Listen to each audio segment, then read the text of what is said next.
No one in Deadwind Canyon ever spoke about the night the sky turned the color of dried blood, or the stranger who crawled out of the desert with half his name forgotten and the other half hunted by men ruthless enough to burn a town just to find him. Everything changed the moment he staggered into a dying rancher's yard and saved a child who should have died before sunrise, a single act of mercy that lit a fire no bullet could ever put out. In the Wild West, kindness is the one sin you never live long enough to repeat, and when the posse came riding for vengeance, they weren't ready for the quiet stranger's hidden fury or the ghost he'd spent years trying to outrun. Colt Reaver had been walking for so long that even the desert began to look concerned, its cracked earth stretching out like a warning he couldn't read anymore, his boots carving crooked lines across the sand as if he were too tired to walk straight and too stubborn to fall. He didn't know how many days had passed since he last saw a town, or a face that didn't try to kill him, or water that didn't taste like rust scraped from the bottom of a forgotten well. His tongue felt like leather, his throat like gravel, and every breath came out hot enough to burn. The sky above him glowed with that cruel western blue that didn't care about men like him, men who'd outrun bullets but couldn't outrun the ache inside their ribs. The wind carried no mercy, only dust and the smell of something dead far off. Maybe a mule, maybe a man, maybe a past that refused to rot. Colt didn't care. He'd stopped caring the moment he left Black Hollow with nothing but a blood-stained shirt and the echo of a gunshot that wasn't meant for him, but still hit him somewhere deeper than bone. He didn't want to remember that night, didn't want to picture the fire or the faces or the child whose scream snapped something inside him, something he hadn't figured out how to put back together since. But memories had teeth, and they followed him through the desert like wolves. He kept walking because stopping wasn't an option. Stopping meant letting the truth catch him. He wasn't ready for that. Not yet. The ground sloped downward without warning, sending him stumbling into a ravine where dried brush clawed at his legs and shadows deepened in the cracks of the rock walls. He blinked hard, unsure if the wavering light ahead was real or another mirage sent to torture a dying man. But the glow steadied, warm and pulsing. A lantern, a real one. His heart kicked once, as if surprised it still knew how.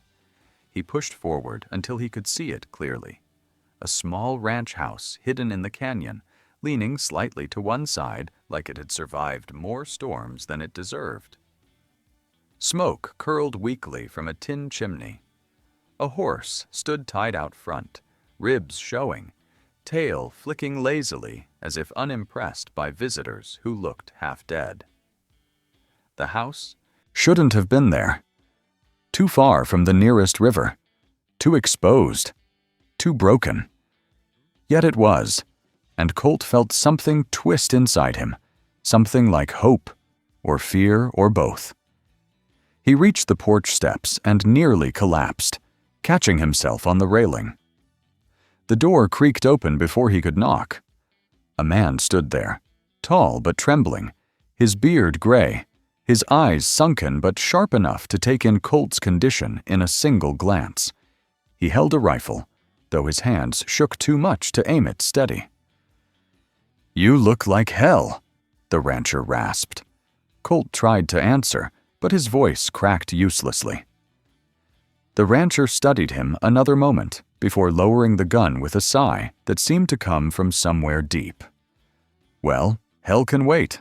Get in before it decides to finish the job." Colt stepped inside and felt warmth hit him like a hammer.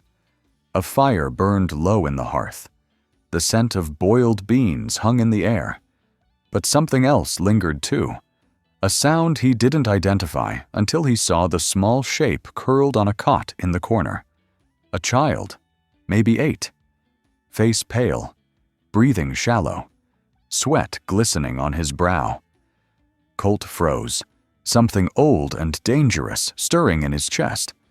The rancher followed his gaze. "My boy, Eli," the man whispered, voice breaking around the name. "Fever hit him 2 nights ago. Ain't letting go."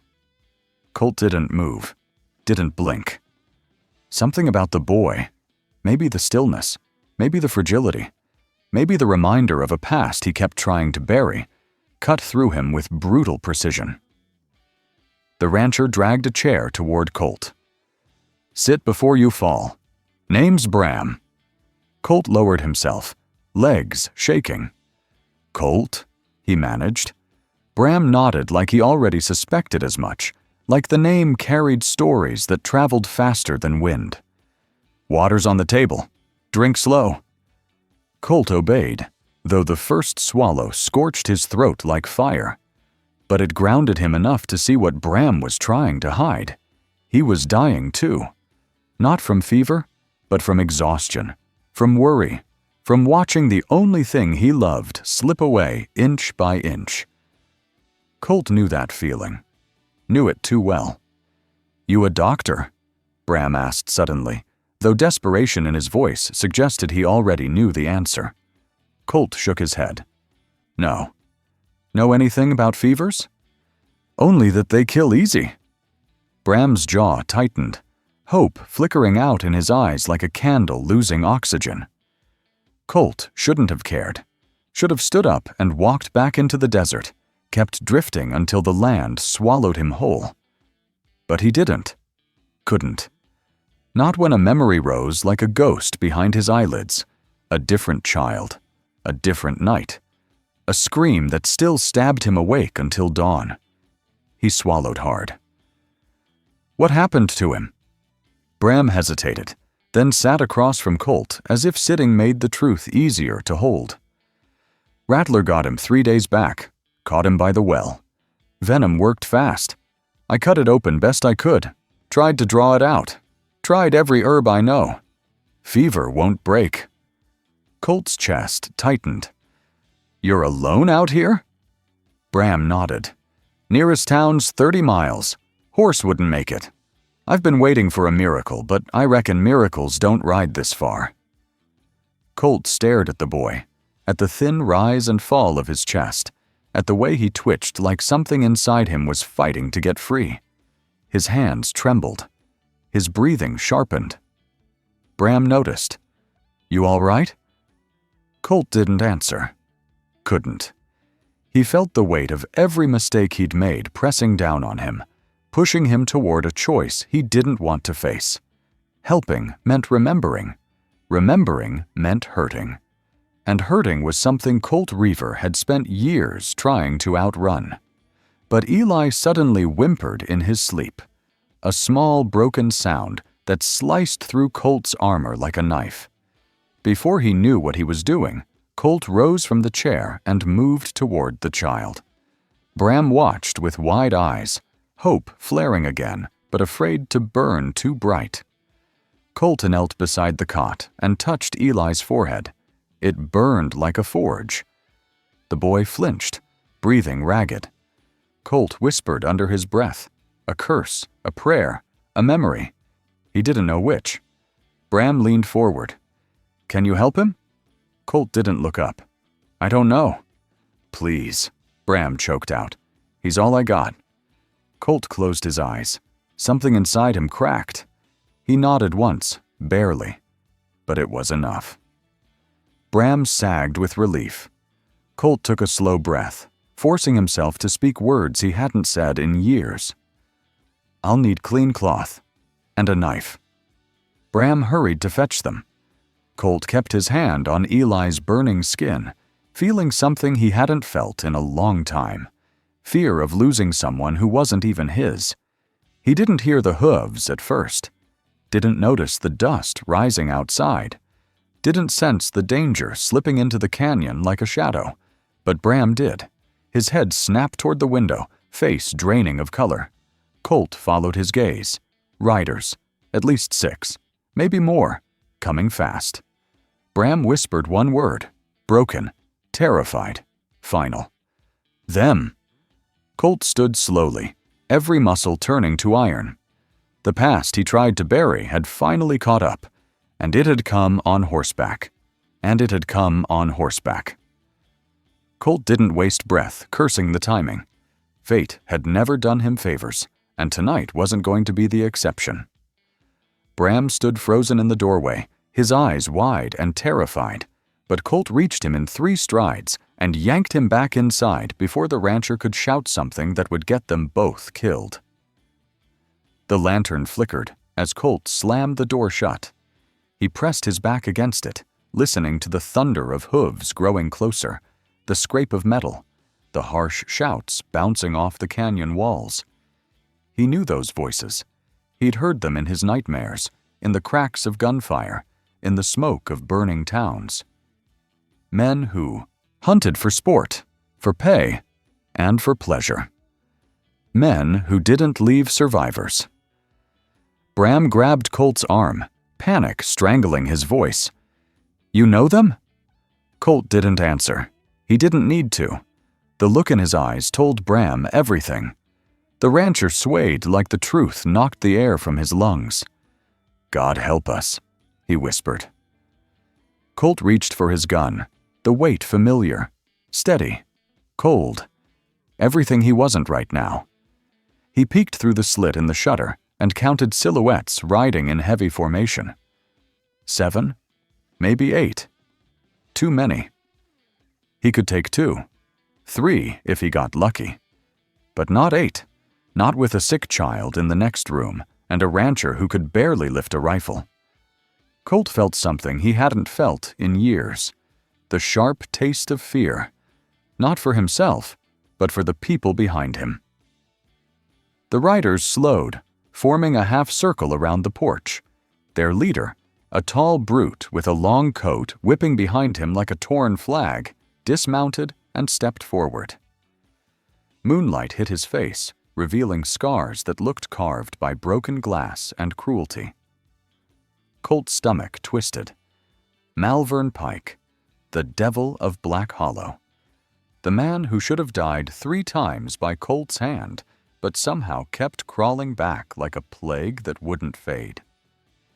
Pike spat in the dirt, the sound echoing like a gunshot. "Reaver!" he shouted, voice deep enough to rattle boards. "I know you're in there." Bram flinched. Colt didn't move. Pike paced in front of the porch like a wolf sniffing out weakness. "Took us a long time to find your trail," he continued. "But you should know by now. You can't run from me." Colt swallowed the fire rising in his throat. He forced his voice to come out steady, flat, deadly. "Not running." Pike laughed, a sharp, grating sound. "Then open that door and die like a man." Bram made a choked noise, but Colt kept still. He knew Pike's game. Push. Taunt. Break. He wouldn't rise to it. Not yet. Pike motioned to one of his men, who struck a match and held it to the barn wall. Flames licked up the dry boards instantly. Bram shouted in anguish, trying to surge forward, but Colt slammed an arm across his chest. The rancher trembled, rage and grief twisting his face. Pike smiled wider. "Come out, Reaver, or everything this man owns burns till there's nothing left but ash." Colt's jaw clenched. He didn't care about property, but he cared about the boy fighting fever in the next room. And Pike knew it. "You always had a soft spot for the weak," Pike drawled. "That's why you're easy to break." Colt's vision darkened at the edges. Memories slammed into him. Another child, another fire, another night when he wasn't fast enough. Bram didn't see that storm in Colt's eyes. He only saw his home catching fire. "We can't let them burn us alive," he whispered hoarsely. But Colt wasn't listening anymore. He was somewhere else, reliving the screams of a girl he couldn't save. His hand tightened around his gun until his knuckles turned bone white. Pike lifted his chin. "Last chance, Reaver. Come out, or the fire moves to the house." Colt inhaled once, slow, deep, controlled. He wasn't doing this again. Not to another child. Not because he hesitated. The decision snapped inside him. He moved. Fast. He shoved Bram toward the back wall. "Grab your boy. Get low. Don't come out till I say." Bram stared at him, horrified. "What are you gonna do?" Colt didn't answer. He didn't have to. Bram knew. Colt kicked the door open so hard it banged against the wall. Pike's men jerked in surprise. Colt strode onto the porch, gun raised, moon cutting his silhouette sharp against the flames. "You want me?" Colt growled. "Come take me." Pike's grin spread slow and vicious. "With pleasure." He didn't get another word out. Colt fired first. The bullet ripped through the nearest rider's forehead, snapping him backward. Colt pivoted, firing again. Another man collapsed, screaming. Chaos erupted. Pike's men scrambled for cover, guns drawn, shouting curses. The fire from the barn roared higher, smoke curling through the chaos like a serpent. Colt moved with brutal purpose, each shot precise, each step calculated. But numbers won battles, not skill. Pike's men fanned out, surrounding the porch. Bullets slammed into the railing. Splinters tore across Colt's arm. He didn't feel them. Not yet. He ducked behind a support beam, reloading with shaking hands. Pike laughed over the gunfire. "You always were a damn idiot, Reaver. Charging out alone? You think this ends different from last time?" Colt's eyes burned as he snapped the cylinder shut. "It ends with you dead." Pike signaled, and two riders flanked the porch, moving fast. Colt shot one through the throat, but the second tackled him, slamming him into the dirt. The world exploded in ringing noise and dust. Colt's gun skittered away. The rider raised a knife, blade gleaming. Colt twisted, grabbing the man's wrist, forcing it down, muscles screaming. The knife slipped. Colt headbutted the rider, feeling bone crack. The man fell limp. Colt scrambled to his gun, but Pike fired, the bullet grazing Colt's shoulder. Pain tore through him, hot and blinding. Colt dropped to one knee. Pike stepped closer, boots crushing dust. "Should have stayed dead," Pike sneered. He aimed for Colt's head. Then, a sound cracked through the night. Not a gunshot, a scream, a small one, a child's. Eli. Colt's heart detonated inside his chest. He spun toward the house. The window shattered outward. A figure stood there, one of Pike's men who had slipped past during the chaos. He had Eli in his arms, the boy limp, fever-bright eyes barely open. Bram lunged after them, but another outlaw clubbed him in the face, sending him sprawling. Pike grinned wider. "Look at that! The past repeating itself." Colt froze. Every nightmare he'd ever had came alive at once. Pike tilted his gun toward the boy. "On your knees, Reaver." Colt didn't kneel. He couldn't move, couldn't breathe. Eli whimpered. The sound broke something primal inside Colt, something buried deeper than fear or rage. He lifted his gun, ready to kill, ready to die. Pike cocked his hammer.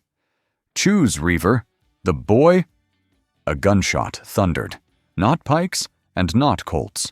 The outlaw holding Eli jerked violently, a hole blooming in his chest. Eli slipped from his arms. Colt lunged, catching the boy before he hit the ground. Pike spun in fury. "Who the hell?" A figure stepped from behind the water barrels. Someone Colt hadn't seen. Someone who shouldn't have been standing after the beating he'd taken. Bram. Blood streaked his face. His hands shook around the rifle. But his aim didn't. "Get away from my son," Bram rasped. Pike snarled and fired at Bram. Bram staggered back, collapsing. Colt roared, a raw sound torn from the deepest part of him. He shielded Eli with his body and fired blindly at Pike, bullets sparking off rocks as the outlaw chief dove for cover. Pike's men regrouped, closing in, their shadows swarming like wolves ready for the kill. Colt tried to stand, but exhaustion slammed him down. Blood soaked his shirt. Eli trembled in his arms. The world tilted. Pike rose slowly, boots crunching over bodies and debris. Victory burned in his eyes. Colt knew he was out of time, out of bullets, out of miracles. Pike leveled his gun at Colt's heart. "Goodbye, Reaver." And then, far away, echoing through the canyon, a new sound rose. Hoofbeats. Many. Fast. Coming straight toward them. Pike's eyes widened. Colt's breath hitch. Pike's eyes widened. Colt turned toward the canyon mouth just as the echo of hoofbeats doubled, then tripled, rolling like thunder off the stone walls until it swallowed every other sound. Pike's men froze, guns half raised, glancing at each other with the first cracks of uncertainty splitting across their faces. Colt tightened his grip around Eli's trembling body, forcing his blood-blurred vision to focus. The moon slipped behind a cloud just long enough to turn every shape into a ghost, until the riders burst through the darkness in a streak of motion and dust. At first, Colt thought he was hallucinating, the fever of battle finally tipping into madness. But the shapes sharpened, cloaked in the glow of torchlight. Half a dozen horses charging hard, their hooves smashing the ground like war drums, their riders leaning low with rifles already aimed. Pike spat a curse and dove behind a rock as the first volley of gunfire exploded across the canyon. Two of his men collapsed instantly, bodies thudding into the dirt without so much as a scream. Another rider's hat flew off as a bullet grazed him, sending him spinning behind a barrel. Chaos swallowed the clearing. Colt struggled to lift his gun with one shaking hand while cradling Eli with the other, but his arm felt like wet sand, too heavy, too numb. A bullet cracked past his ear, kicking dust over his face. He blinked hard. Pain rippled through his ribs. The new riders fanned out, firing with ruthless precision. They weren't bandits. They weren't hired killers. They were too coordinated, too fast, too disciplined. Pike recognized it too. His voice tore through the gunfire. "Deputies, damn it, they brought the law!" But Colt knew better. The law didn't come this deep into outlaw territory. The law didn't ride like wolves with fire in their eyes. The law didn't know Colt Reaver's name. Then a torch swung forward, illuminating the face of the first rider long enough for Colt to see the truth. Not lawmen, not bounty hunters, settlers, locals, ranchers, people who lived miles from each other but shared one thing: desperation. They weren't here for Colt. They were here for survival. And Pike was bad for everyone's survival. Colt's head spun, trying to process the impossible sight. A familiar voice cut through the madness. "Reaver, get down!" Colt didn't have time to recognize the voice before a rifle cracked and a bullet snapped a plank behind his skull. He dropped flat, shielding Eli's limp body with everything he had left. Pike's men scattered behind rocks and barrels as the newcomers unleashed another volley. Colt could barely track who was winning. His vision swam. Warm blood from his shoulder dripped down his arm and onto Eli's fever-burned skin. Another gunshot thundered, followed by a bone-deep scream Colt recognized instantly. Pike's. Colt forced himself upright. The world tilted, then steadied just long enough for him to see Pike crouched behind a dead horse, gripping his arm where blood poured through his fingers. Rage twisted Pike's face into something monstrous. "Reaver!" he bellowed. "You think these people save you? You think anyone saves you?" His voice cracked into something wild, something unhinged. "Everyone dies because of you." Colt's pulse hammered, each beat scraping nerves raw. He pushed himself to his feet, teeth clenched, balancing Eli against his chest.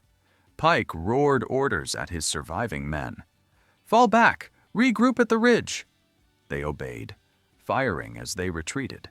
One bullet slammed into the railing beside Colt, showering him with splinters. The settlers pressed forward, shouting for Pike's gang to drop their guns. But Pike wasn't surrendering. He fired wildly, covering his escape before sprinting into the shadows of the canyon with 2 wounded men limping behind him. The settlers didn't chase. They swarmed the ranch house instead. Colt braced himself, half expecting someone to shoot him on sight. But the nearest rider, a broad-shouldered man with a dark beard and a desperate fire in his eyes, jumped off his horse and rushed toward him. "Is the boy alive?" Colt blinked at him, caught off guard. "Barely." The man sagged with visible relief. "Thank God. That's Bram's boy. Heard the fever took him. Didn't know outlaws were here too." Colt tightened his hold on Eli. The boy's breath rattled weakly. Barely there. The settler stepped closer. "We saw the fire from miles out. We rode hard. Bram sent word days ago he needed help." Colt swallowed. He didn't say anything. Probably didn't have time. Fever takes a man's mind apart. Colt looked toward the house where Bram lay somewhere inside. Hurt. Maybe dying. His stomach twisted. The settler barked orders to the others. "Get water on that barn. Clear bodies. Watch the ridge. Pike might circle back." Colt felt himself swaying, vision flickering between light and dark. He sucked in a breath that tasted like ash. The settler looked at him again, frowning. "You're bleeding bad." Colt shook his head. Later. The boy needs a doctor," the settler finished. "We got Marin back at the homestead. She knows fever better than anyone. We ride now, or he don't make it to sunrise." Colt clenched his jaw. "Bram can't ride? We'll help him." "And the outlaws?" The settler's expression hardened into something cold and unyielding. "We ain't leaving Pike alive, but first, your boy." Colt jerked slightly at the phrasing. "Your boy." But he didn't correct it. Couldn't. Not with Eli burning against his chest and whimpering with every jolt of movement. The settler whistled sharply. 2 women on horseback approached, one of them hopping down with practiced ease. She looked over Eli quickly, her face grim. "He's fading. We move now." Colt didn't argue. Couldn't. His legs trembled as he climbed onto a horse with Eli in his arms, one of the women mounting behind him to support the child. The world spun, colors smearing together, but he forced his grip steady. Voices blurred. Hooves pounded. Bodies moved around him like shadows. And just as they prepared to ride, someone shouted from inside the house. "Wait! Bram's alive!" Colt's head snapped toward the voice, even though his body screamed at him to rest. The settlers carried Bram out, his face bloodied, his breath thin, but his eyes searching for one thing. "Eli," he rasped. Colt leaned down, letting Bram see that his son breathed, weak, ragged, but alive. Bram choked on a sob. "Go! Save him!" Colt nodded once. "I will." Bram didn't question it, didn't hesitate, didn't ask why a stranger cared. He just closed his eyes and whispered, "Bring him back to me." Colt felt that plea like a blade sliding between ribs. There were no promises in the West, only debts, and Colt had too many to ever repay. The settlers hoisted Bram onto another horse. The woman behind Colt tightened her grip on Eli. The broad-shouldered leader raised his hand. "Ride!" The canyon roared with thunder as the group took off into the night. Colt held Eli close, feeling the boy's heat sear through his shirt, every breath a fragile thread threatening to snap. Colt's own blood dripped down his arm, hot and steady, but he ignored it. The desert wind whipped past them, carrying smoke, gunpowder, and the faintest hint of something colder. Pike's promise. Everyone dies because of you. Colt clenched his teeth until they ached. Not tonight. Not this boy. Not again. They rode into the darkness, toward whatever hope waited, if any existed in a land that swallowed hope whole. Colt didn't care. He'd tear it out of the earth if he had to. And far behind them, hidden in the black spine of the canyon, Pike watched with murder in his eyes. As dawn crept over the desert, the riders carried Colt, Bram, and the fading child to a hidden homestead tucked between two granite hills, where Marin, the healer, worked through the night with cold water and trembling hands as Colt sat bleeding against the wall, refusing to rest, refusing to look away until Eli's fever finally broke and the boy breathed steady again. Bram arrived bruised and barely conscious, collapsing in tears when he saw his son alive, and Colt turned aside because some miracles were too sacred to witness. The settlers offered him shelter, food, even a place among them, but Colt only shook his head, knowing the desert still had unfinished business with him, and that Pike's shadow would not disappear on its own. Late that night, Bram found him saddling a horse, whispering that Colt owed them nothing, but Colt only murmured that he owed the world too much, his eyes cold with purpose as he mounted up and turned toward the black spine of the canyon. When Bram asked what he would do now, Colt answered without hesitation, telling him he would finish what should have been finished years ago. And then he rode into the night without looking back, the desert wind curling around him like a ghost that had been waiting far too long.